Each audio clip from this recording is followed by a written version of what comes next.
آج کل کے بچے اسکول سے نکلتے ہی ہینڈ فری لگا دیتے ہیں، اور ایک ہم تھے پتھر کو ٹھڈے مارتے مارتے گھر تک لے آتے تھے۔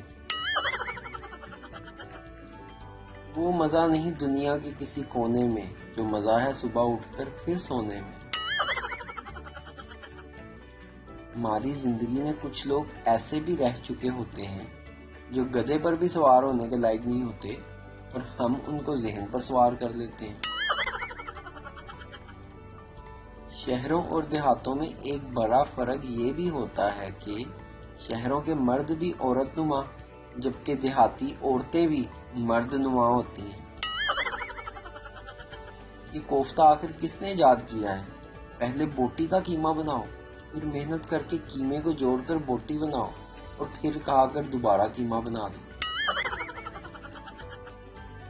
ہر شادی میں ایک آنٹی ایسی ضرور ہوتی ہے جو نوٹ کر رہی ہوتی ہے کہ کون سا لڑکا کون سی لڑکی سے زیادہ فری ہو رہا ہے۔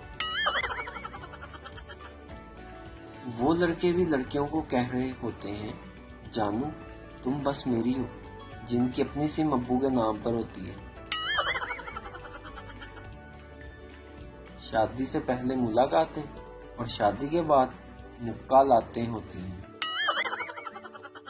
اپنی بیوی سوال کرے تو مردوں کو فوری غصہ آ جاتا ہے، مگر کسی دوسرے کی بیوی پوچھتی رہے تو علم و دانائی کے دریا بہتے رہتے ہیں۔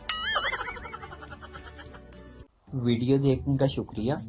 لائک کیجیے ہمارا پیج NTV اردو، اور ویڈیو پسند آئے تو ضرور شیئر کیجیے۔